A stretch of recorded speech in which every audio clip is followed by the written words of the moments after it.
प्रेम पत्र राधा स्वामी भाग छठा वचन नंबर 14। परमार्थ की चाह माफिक दुनिया की चाह के जबर होना चाहिए,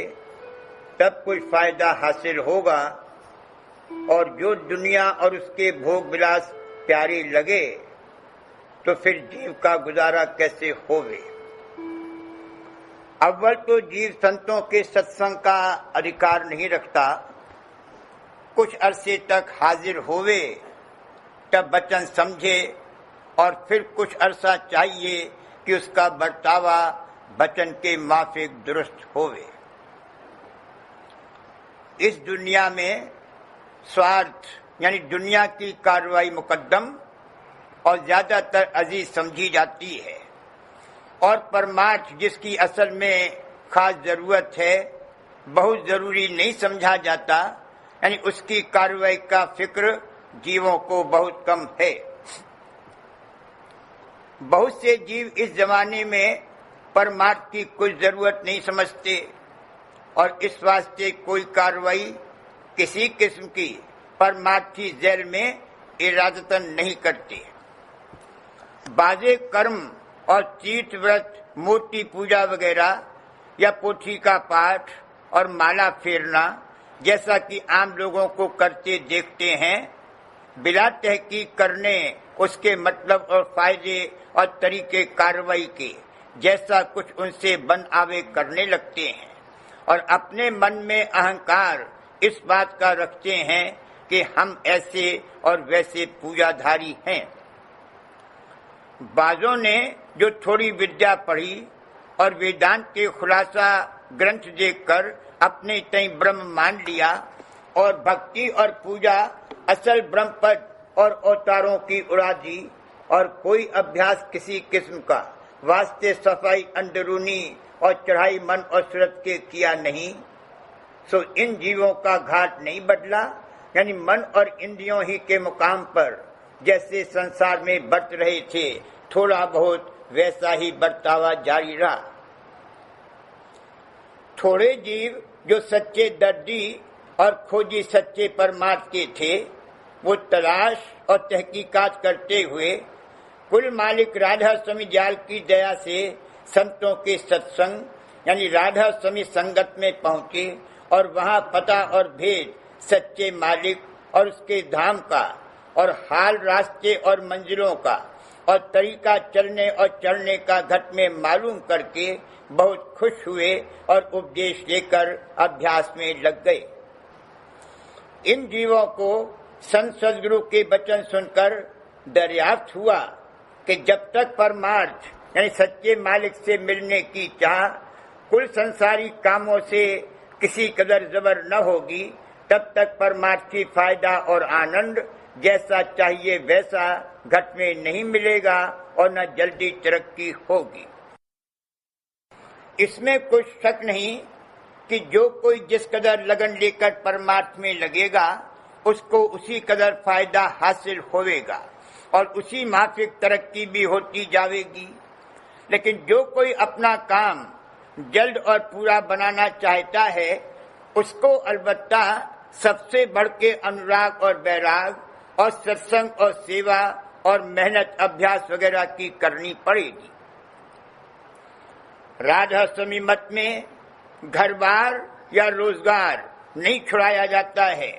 लेकिन गुरुमुखता की प्राप्ति के वास्ते सबको बराबर हिदायत की जाती है, और गुरुमुखता से मतलब यही है कि धुरधाम में पहुंचकर मालिक से मिलने की चाह और सब चाहों से जबर होवे। और यह बात अगर शौक तेज है तो गृहस्थ में बैठे संत सदगुरु और कुल मालिक की दया से हासिल हो सकती है। मालूम होवे कि सिवाय अधिकारी के यानी सच्चे खोजी और दर्दी परमार्थी के और कोई जीव संतों के सत्संग के लायक नहीं है, क्योंकि जब तक दुनिया और उसके भोग विलास विशेष प्यारे लगते हैं, तब तक संतों के वचन संसार की तरफ से बैराग और चरणों में अनुराग के अच्छे नहीं मालूम पड़ेंगे, और न मन उनके बार बार सुनने का यानी सत्संग में हाजिर होने का इरादा करेगा और न ऐसे जीवों से सुरक्षित मार्ग का अभ्यास बन पड़ेगा। जो कोई जीव मौज से सत्संग में आ जावे और ठहरा रहे तो अलबत्ता बार बार सत्संग के वचन सुनकर उसके मन की हालत किसी कदर बदलनी मुमकिन है। यानी उसमें मालिक के चरणों का अनुराग और दुनिया की तरफ से बैराग थोड़ा थोड़ा पैदा होता जाएगा और प्रेमी जन की विरह और प्रेम की हालत देखकर मदद मिलती जाएगी। यानी कोई दिन में यह जीव भी सच्चे प्रेमियों के जेल में दाखिल हो जाएगा और 1-2 जन्म की देर अबेर से अपना काम पूरा बनवा लेगा। संतों के सत्संग की महिमा बहुत भारी है। जिन बातों का वहां निर्णय होता है और जो भेद की वहां प्रकट किया जाता है उसका जिक्र या बयान किसी मत में जो दुनिया में आजकल जारी है पाया नहीं जाता और इसी सबब से वहां जीव का पूरा और सच्चा उद्धार भी मुमकिन नहीं है। लेकिन जगत के जीवों ने और उनके साथ पंडित और भेख ने जो परमार्थ में गुरु और पेशवा बन रहे हैं संतों के सत्संग की कदर न जानी और बजाय उमंग और दीनता के साथ शामिल होने के अपनी नादानी से उल्टी उसकी निंदा करते हैं और जीवों को वहां जाने से अनेक तरह के डर दिखाकर रोकते हैं।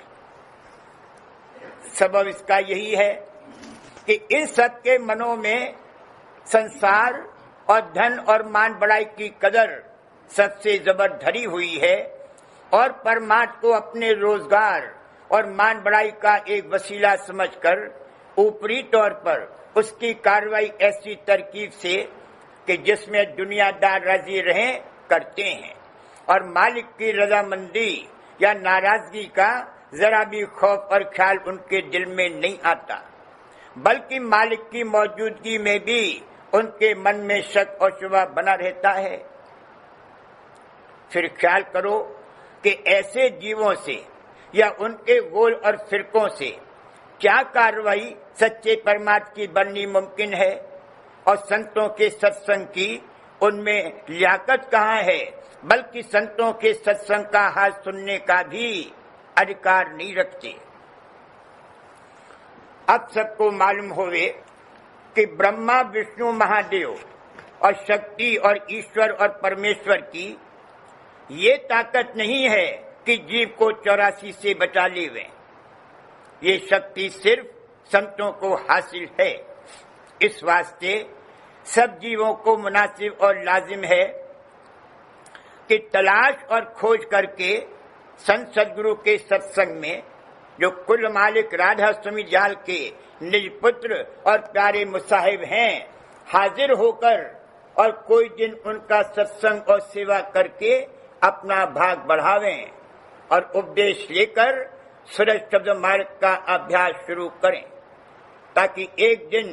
कुल मालिक राधा स्वामी जाल और संत सदगुरु की दया से निज धाम में बासा पावें और जन्म मरण के चक्कर से कतई बचाव हो जावे।